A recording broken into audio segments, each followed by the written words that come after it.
Welcome back to our channel. Hello, the podcast that makes English easy for everyone. I'm Eric. And I'm Lisa. We're here to help you understand English words and phrases in the simplest way possible.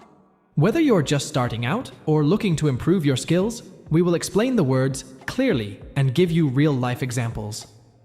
So sit back, relax, and let's get started with today's lesson. What are the words today, Eric? Okay, Lisa.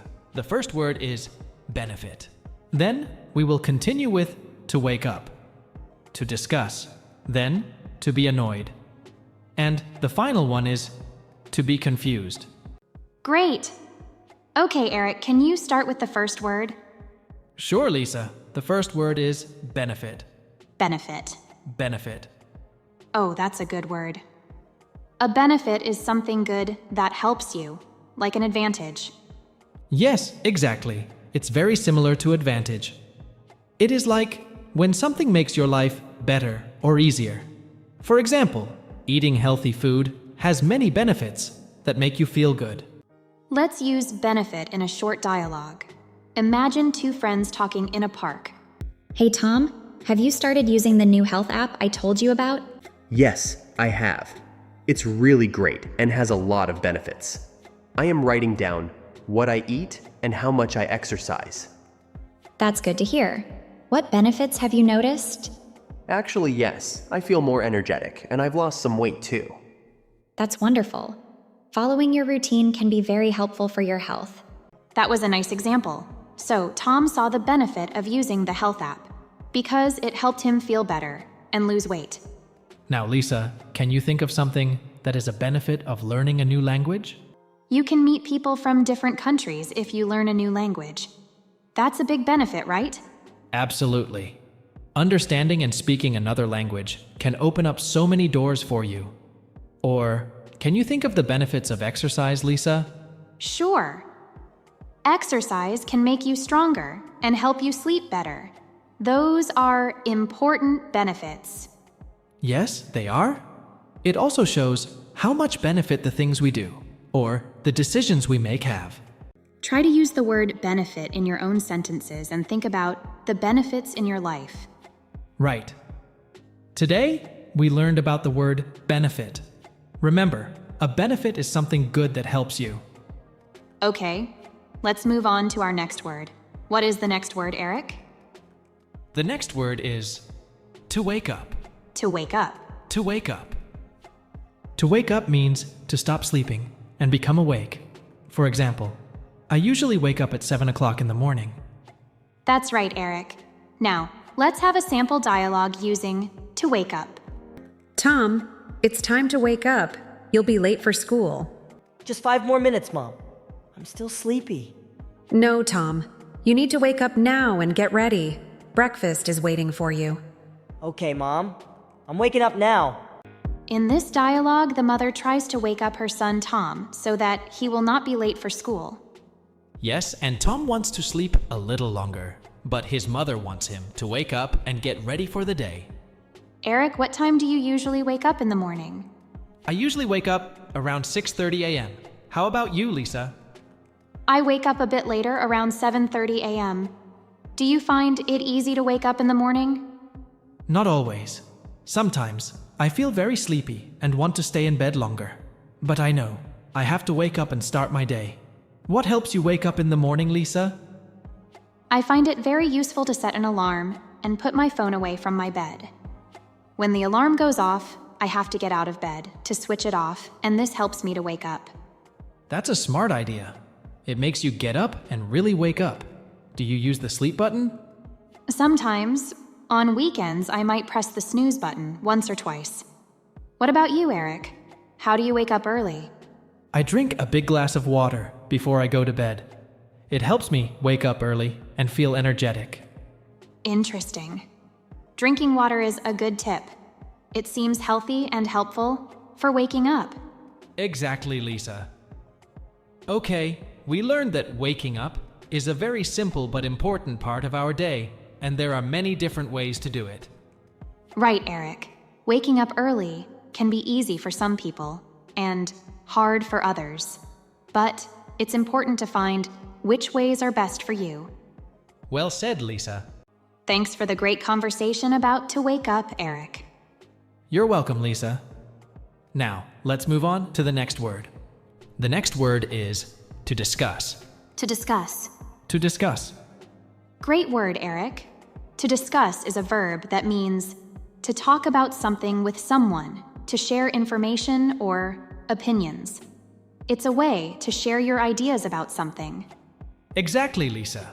Now, let's give our listeners an example dialogue to help them understand how to use to discuss in a conversation. Sounds good. Here's a sample dialogue between two friends.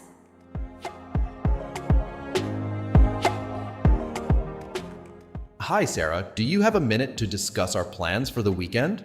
Sure, John. What ideas do you have in mind? I was thinking we could have a barbecue in the park. What do you think? That sounds great. Let's discuss the details and make a list of what we need. That was a perfect example. What do you like to discuss with your friends, Eric? I love to discuss movies. Talking about the story and the characters is always fun. How about you, Lisa? I enjoy discussing books. It's interesting to share opinions on different stories. Eric, why is it important to discuss things with others? Great question, Lisa. It's important to discuss it because it helps us understand different opinions, and it can also teach us new things. What do you think, Lisa? I agree, Eric. Discussing also makes our relationship strong. It's a way to connect with other people by talking and listening. Eric, can you think of any other situations where people might need to discuss something? Well, students often discuss their homework or projects with classmates. Families might discuss their weekend plans or household chores. Those are good examples, Eric. Or, friends might discuss their hobbies like books or movies they enjoy. True. Discussing is a big part of our daily lives and relationships. It sure is. Thanks for explaining the word to discuss, Eric. I think our listeners will find it helpful. I hope so, Lisa. Let's move on to the next word. It's to be annoyed. To be annoyed. To be annoyed. What does to be annoyed mean, Eric? To be annoyed means to feel bothered or upset because of something or someone. It's not a strong, angry feeling, but it can make you feel a little upset. Oh, I see. Can we have an example of dialogue with the word annoyed? Of course. Let's set the scene. Imagine you're in a library and you are trying to study. Why are you talking so loudly? It makes me really annoyed. I'm trying to study here. Oh, I didn't realize I was being loud. Sorry about that. It's fine, but it was really annoying. That was a good example. Alice was trying to study and Bob was talking loudly. Alice felt annoyed because it was hard for her to study. Exactly, Lisa. What about you? Do you sometimes feel annoyed? Yes, sometimes when I'm reading and there is a lot of noise, I feel annoyed. What about you, Eric? Same here. I get annoyed when I'm trying to work and my cat jumps on my desk and blocks my computer screen. That sounds cute, but annoying at the same time. Yes, it is. So, annoyed is used to express that something or someone is making us feel slightly upset or irritated. Also, it's not just about what others do.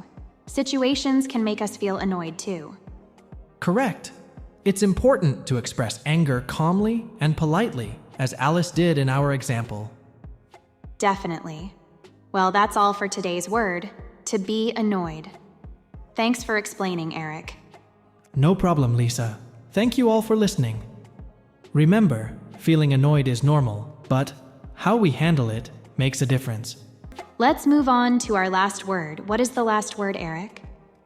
The last word is to be confused. To be confused. To be confused. To be confused means to be unsure or unclear about something. When you are confused, you don't fully understand what is happening or what someone is saying. That's right, Eric. For example, you might say, I'm confused about the directions to the park. Here's a sample dialogue using to be confused. Hey Mary, what would you like to order? I'm confused by the menu. There are so many options. What do you recommend? Yes, it makes me confused as well, but I know what I will eat. The spaghetti carbonara is my favorite. That sounds good. I think I'll try that. Thanks for helping me decide. That's a great example, Lisa.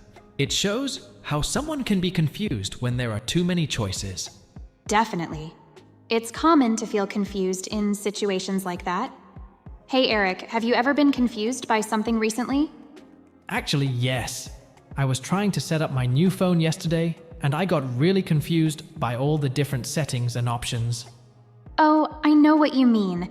Technology can be so confusing sometimes. What did you do? I asked my friend for help. She's really good with technology and explained things to me clearly. That's a great solution. Asking someone for help is always a good idea when you're confused about something. Absolutely. It's okay to say when you don't understand something and ask for help. I couldn't agree more.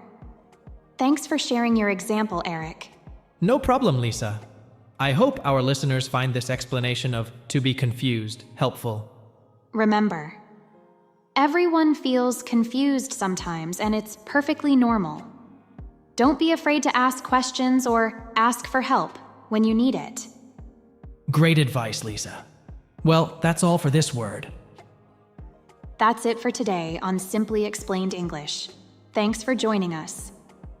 We hope you learned something fun. Keep using your new words. Don't forget to listen to our next episodes. We've got more exciting things to share. Tell us what you think or ask us questions. We'd love to hear from you. See you next time. Keep learning and having fun with English. Bye and keep practicing your English. Hello, I'm Lisa. And I'm Eric. We're here to help you understand one English words and phrases in the simplest way possible. Whether you're just starting to learn English or looking to improve your English, we'll explain the words clearly and give you real-life examples. Okay, Eric, let's get started with today's words. What are the words today, Eric? Okay, Lisa. The first word today is equal. Then we will continue with balance, to be worth. Then countryside. And the final one is to give up. Great. Okay, can you start with the first word? Sure, Lisa. Equal means something is the same in quantity, size, degree, or value as something else. That's a great definition. Let's make it clearer with an example dialogue. Imagine two students are comparing their test scores. Hey Jane, how did you do on the math test? I got 85 out of 100. What about you? I got the same score. Our scores are equal. That's great. We both studied hard, so it's nice to see we got equal scores. This dialogue shows Sam and Jane having test scores that are the same, so they are equal. Eric, can you think of a time when being equal is really important? Sure, Lisa. In sports, it's important for teams to have an equal number of players to make the game fair. What about you, Lisa?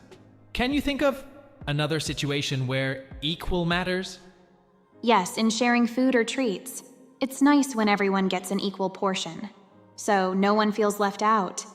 It makes everyone feel treated fairly. That's true, Lisa. Equal is a word we often use when talking about fairness and justice too, like when everyone has equal rights and opportunities. Exactly, Eric. Do you think everyone has an equal opportunity to learn a new language? Good question. I think everyone should have an equal opportunity. But sometimes that doesn't happen because of different problems. That's why we're here, trying to explain English in a simple way, so that many people can learn and improve it freely. Well said, Eric. We're very interested in making sure that everyone has an equal chance to learn. I hope that our podcast makes people feel motivated and helped. So, let's summarize today's word. Equal means the same in number, size, degree, or value? Yes, Lisa. We use it a lot in English to talk about fairness and justice. Okay, Eric, let's move on to the next word. What is it and what does it mean? Oh, Lisa, that's a great word. The next word is balance. Balance. Balance. Balance means keeping everything equal, like not falling when standing on one leg or not focusing on one thing only. Can you give us an example of a dialogue where the word balance is used? Sure. Let's say there are two friends, Tom and Alex.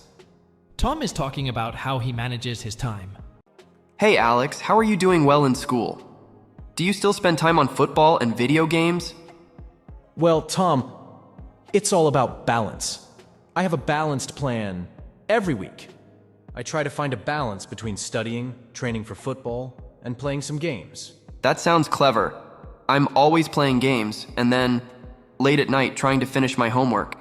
I guess I don't have a good balance between the two. Your activities should be in balance. This can help you feel less stressed and more successful. That's a good example, Eric. Balancing activities is very important. Absolutely, Lisa. Do you think it's easy to get a good balance in life? No, Eric, not always. It takes work and preparation, but it's worth it. Alex said that making a plan can be very helpful in the dialogue. Right. Do you find a good balance between your hobbies and work, Lisa? I try, Eric. Sometimes I have to change something to find a better balance, but it helps me feel happier and more relaxed. How about you? I'm learning to find balance better. Keeping the balance between what's important and what's not helps me make better use of my time. That's a good point, Eric. It's very important to have a balance of activities. Exactly. Do you have any final thoughts about balance before we move on, Lisa? Finding the right balance in different areas of your life can bring happiness and success. You should make an effort to find it. Well said, Lisa. That's all for balance. Let's move on to our next word. Okay, Eric, what is the next word? The next word is to be worth it.